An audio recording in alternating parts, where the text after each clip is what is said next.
जय श्री राम, जय बालाजी महाराज। दोस्तों, आपके अपने बालाजी की कृपा चैनल में आपका बहुत बहुत स्वागत है। हनुमान जी की कृपा आप और आपके पूरे परिवार पर सदा बनी रहे। दोस्तों, हनुमान चालीसा का पाठ बहुत से भक्त करते हैं। हनुमान जी की कृपा पाने के लिए, जीवन में सफलता प्राप्त करने के लिए, उच्च शिक्षा में सफलता प्राप्त करने के लिए, कर्ज से मुक्ति के लिए, धन प्राप्ति के लिए, समस्त प्रकार की कामनाओं को पूर्ण करने के लिए हनुमान जी की पूजा आराधना की जाती है। और हनुमान जी की कृपा जिस भक्त पर हो जाती है उसका बड़े से बड़ा संकट टल जाता है। उसके जीवन की कोई भी कामना हो हनुमान जी की कृपा से अवश्य पूर्ण होती है। तो हनुमान जी की कृपा पाने के लिए हनुमान चालीसा का पाठ सबसे सरल है और सबसे श्रेष्ठ भी है। बहुत शीघ्र प्रसन्न हो जाते हैं हनुमान जी अगर चालीसा का पाठ हम नियमित रूप से करते हैं। तो अब बहुत से भक्त प्रतिदिन हनुमान चालीसा का पाठ करते हैं, तो कुछ वक्त सिर्फ मंगलवार को करते हैं, ये शनि शुरू करते हैं। कुछ भक्त निष्काम भाव से प्रतिदिन नियम बना रखा है हम हनुमान चालीसा का पाठ करना है। हनुमान जी की कृपा प्राप्त करने के लिए प्रतिदिन वह निष्काम भाव से हनुमान जी के चालीसा का पाठ करते हैं। लेकिन कुछ भक्तों की कुछ विशेष मनोकामनाएं होती हैं जिसके लिए वह हनुमान चालीसा का पाठ करते हैं। अब कई लोगों का कहना होता है कि हनुमान चालीसा का पाठ हम बहुत समय से कर रहे हैं लेकिन उसका फल हमें प्राप्त नहीं हुआ था, मतलब हमारी कामना पूर्ण नहीं हुई। देखिए, अगर आप निष्काम भाव से कर रहे हैं, मतलब सिर्फ नियम है कि हमें हनुमान जी को प्रसन्न करना है, उनकी कृपा प्राप्त करनी है, तो बस प्रतिदिन या फिर मंगलवार या शनिवार के दिन इस पाठ शुरू करते हैं, तब तो अत्यंत ही श्रेष्ठ है। लेकिन अगर आपकी कोई विशेष कामना, तो आपको कुछ विशेष नियमों के साथ हनुमान चालीसा का पाठ करना चाहिए। निश्चित ही हनुमान चालीसा इतनी अधिक शक्तिशाली है कि अगर आप इस पाठ को नियम पूर्वक करते हैं, कुछ विशेष विधि से करते हैं, तो निश्चित ही आपके जो भी कामना होती है वह पूर्ण होती है। तो आज की वीडियो में मैं आपसे बात करने वाली हूँ कि किस प्रकार से अपनी कामना के लिए हमें हनुमान चालीसा का पाठ करना चाहिए। किसी भी प्रकार की आपकी कामना हो, इस विधि से अगर आप हनुमान चालीसा का पाठ करेंगे, इन नियमों का पालन करेंगे, निश्चित ही मात्र 11 दिन में आपकी मनोकामना पूर्ण होती है। और देखिए, मनोकामना कोई भी हो सकती है। आप जैसे कि आपको अपना घर चाहिए, कर्ज से मुक्ति चाहिए, संकटों से घिरे हुए, शत्रुओं से घिरे हुए, नौकरी में सफलता नहीं मिल रही है, नौकरी मिल नहीं रही है, या फिर आप सरकारी नौकरी के लिए तैयारी कर रहे हैं, सफलता नहीं मिल रही है, परीक्षा में सफलता नहीं मिल रही है, तो किसी भी प्रकार की आपकी कामना हो सकती है। धन का अभाव हो, संतान प्राप्ति में बाधा हो, विवाह में बहुत अधिक देरी हो रही है, मनचाहा जीवन साथी चाहते हैं, जिस भी कामना से आप इस उपाय को करेंगे, निश्चित ही मात्र 11 दिन में वह आपकी कामना पूर्ण होगी। तो किस विधि से हमें हनुमान चालीसा का पाठ करना है, कि नियमों का पालन करना है और कब से इस उपाय को शुरू कर सकते हैं, समस्त जानकारी आज की वीडियो में मैं आपसे शेयर करने वाली हूं। तो वीडियो को पूरा जरूर देखिए और अगर आपको आज की वीडियो अच्छी लगे तो लाइक जरूर कीजिए, शेयर जरूर कीजिए फैमिली फ्रेंड्स के साथ। और चैनल पर पहली बार आए हैं, अगर अभी तक आपने चैनल को सब्सक्राइब नहीं किया है तो इस चैनल को सब्सक्राइब कर लीजिए अगर आपको आज की वीडियो अच्छी लगे तो, और साथ में बेल आइकन को भी प्रेस कर लीजिए। इससे ये होगा कि इस चैनल पर जो नई वीडियो अपलोड होंगी उनकी नोटिफिकेशन आपको सही समय पर प्राप्त हो जाएगी। बात करेंगे हनुमान चालीसा का पाठ हमें कब से शुरू करना चाहिए। तो देखिए, हनुमान चालीसा का पाठ आप मंगलवार से शुरू कर सकते हैं या चाहे तो आप शनिवार से भी शुरू कर सकते हैं। कोई इसमें विपक्ष की यह विशेषता नहीं है कि आप शुक्ल पक्ष में शुरू करेंगे या कृष्ण पक्ष में शुरू करेंगे, आप किसी भी मंगलवार या शनिवार से इस उपाय को कर सकते हैं। अब उपाय शुरू करने से पहले आपको कुछ विशेष बातों का ध्यान रखना चाहिए, जैसे कि इस समय निश्चित होना चाहिए, सुबह शाम किसी भी समय, जो समय आपके अनुकूल हो उस पाठ को कर लेते हैं, लेकिन एक ही समय पर। जैसे कि अगर आप सुबह करना चाहते हैं तो सूर्योदय के 1-1.5 घंटे के अंदर कर लीजिए। जैसे कि ऐसा नहीं हो कि आप 10 बजे कर रहे हैं या 11 बजे कर रहे हैं, इस तरीके से नहीं करना है। प्रातः काल जल्दी उठ जाए, स्नान इत्यादि करने के बाद आप हनुमान चालीसा का पाठ कर लीजिए। मतलब जैसे कि अभी सर्दियां चल रही है तो सूर्योदय 7 बजे के आसपास होता है, तब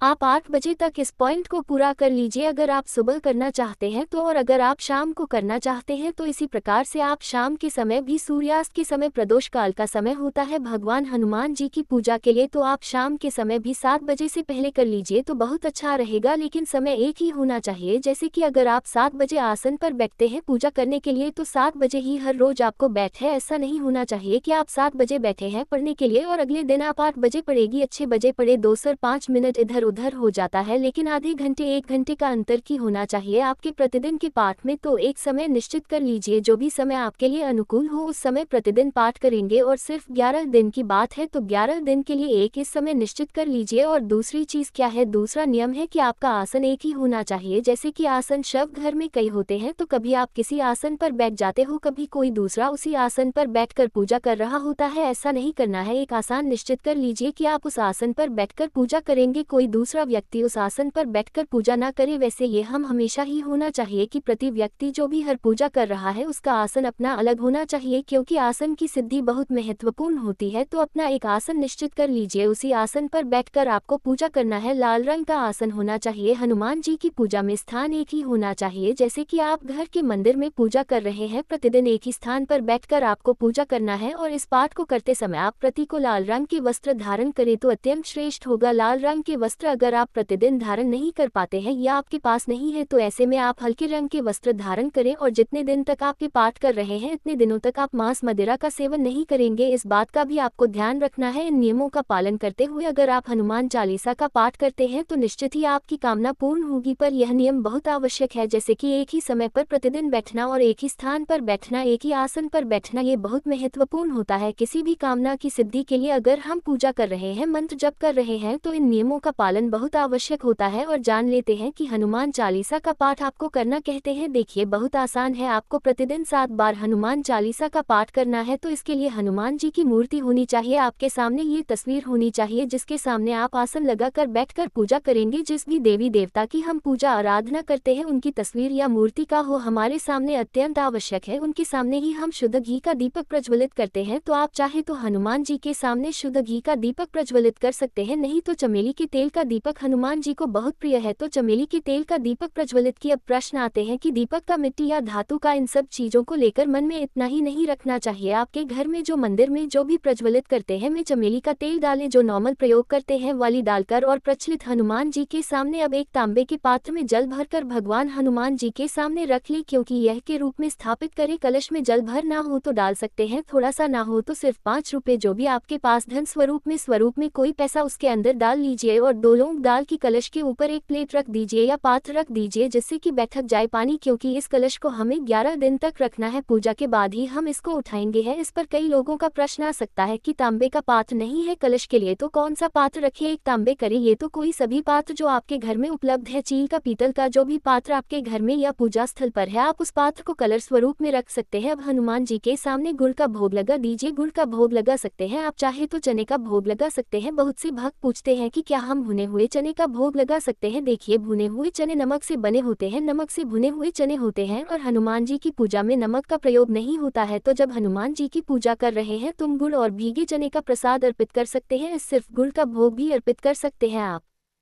कि नौकरी में इंटरव्यू के लिए जा रहे हो या किसी भी जरूरी कार्य से जा रही हो, इस जल में से अगर आप लेकर जाते हैं तो इससे आपको उस कार्य में सफलता मिलती है। कलश में जो निराला है आपने उस सिक्के को अपने पर्स में रख लीजिए, क्योंकि वह सिक्का अभिमंत्रित सिक्का है, आपके धन में वृद्धि करने वाला सिक्का है, आपके कार्यों में सफलता दिलाने वाला सिक्का है। तो उसे अपने पर्स में या अपने धन रखने के स्थान पर हमेशा रखें और जो लौंग आपने रखी थी वह लौंग भी निकाल कर अपने पर्स में रख ले, अपने पास रखिए, से आपको आपके कार्यों में सफलता मिलेगी। तो अगर आपकी कोई विशेष कामना है और चाहते हैं कि बहुत शीघ्र पूर्ण हो जाए, एक बार हनुमान चालीसा का पाठ इस प्रकार से करके देखें, आपको लाभ अवश्य होगा। अब देखिए कोई छोटी सी मनोकामना हो तो 11 दिन के अंदर ही पूर्ण हो जाएगी, लेकिन कोई ऐसी मनोकामना हो जिसके पूर्ण होने में समय लगता है, मान लीजिए आप अपना घर चाहते हैं तो 11 दिन की हनुमान चालीसा वगैरह दिन के अंदर घर नहीं होगा, लेकिन आपके घर बनने के मार्ग में जो भी बाधाएं आ रही थी वह दूर होंगी और शीघ्र ही आपको अपना घर भी प्राप्त होगा। मतलब बड़ी से बड़ी मनोकामना इस उपाय को करने से पूर्ण हो जाएगी। बस आप धैर्य बनाए रखें, हनुमान जी की शरण में रहे, अपनी भक्ति पर पूरा विश्वास रखें और हनुमान जी की शक्ति पर पूर्ण विश्वास करें। अधिक बहुत जरूरी प्रश्न, बहुत सारी लड़कियों के प्रश्न आएंगे कि क्या हम इस उपाय को कर सकते हैं। जी हाँ, बिल्कुल कर सकते हैं। हनुमान चालीसा का पाठ लड़कियां कर सकती हैं, हनुमान जी की पूजा भी लड़कियां कर सकती है, बस उनको स्पर्श न करें। सारे उपाय आप कर सकते हैं, जैसे कि अभी जो मैंने पूजा बताए आप पूरी पूजा विधि से इसी प्रकार कर सकते हैं। हनुमान जी को स्पर्श करके जो तिलक लगाने का काम है वह सिर्फ पुरुष करेंगे, वह स्त्रियां नहीं कर सकती है। पीरियड्स के समय में आप इस उपाय को नहीं करेंगे तो 11 दिन व्यवस्था के निकाल लीजिए ताकि आप लगातार 11वें दिन तक इस उपाय को कर सके। और अब इसमें मैं बताना भूल गई वीडियो में कि आप जो भी पूजा करेंगे, जो भी इस उपाय को करेंगे, हनुमान चालीसा का पाठ जो भी करेगा, चाहे वह स्त्री हो पुरुष हो, अपने मस्तक पर भी आपको लाल टीका लगाना है। यही कि जो रोली का तिलक आप हनुमान जी के मस्तक पर लगाएंगे तो अपने मस्तक पर भी आपको तिलक लगाना है। और स्त्रियां जो इस उपाय को करे और हनुमान जी के चरणों में सिंदूर अर्पित कर सकती है, उनके मस्तक में उनको स्पर्श करके तिलक नहीं लगाना है, बस इस बात का ध्यान रखें तो अपनी मनोकामनाओं को पूर्ण करने के लिए एक बार इस प्रकार से हनुमान चालीसा का पाठ अवश्य करें और अपना अनुभव हमें कमेंट बॉक्स में अवश्य शेयर करें। आशा करती हूँ आज की वीडियो से आपको लाभ अवश्य होगा। अगर आपको आज की वीडियो अच्छी लगी हो तो लाइक जरूर कीजिए, शेयर भी जरूर कीजिए फैमिली फ्रेंड्स के साथ, और चैनल पर पहली बार आए हैं अगर अभी तक आपने चैनल को सब्सक्राइब नहीं किया है तो आज के वीडियो अगर आपको अच्छी लगे तो चैनल को सब्सक्राइब जरूर करनी चाहिए और बेल बटन को भी प्रेस कर लीजिए। इससे ये होगा कि चैनल पर जो नई वीडियो अपलोड होंगी उनकी नोटिफिकेशन आपको सही समय पर प्राप्त हो जाएगी। मैं मिलती हूँ आपसे अगली वीडियो में, तब तक के लिए नमस्कार।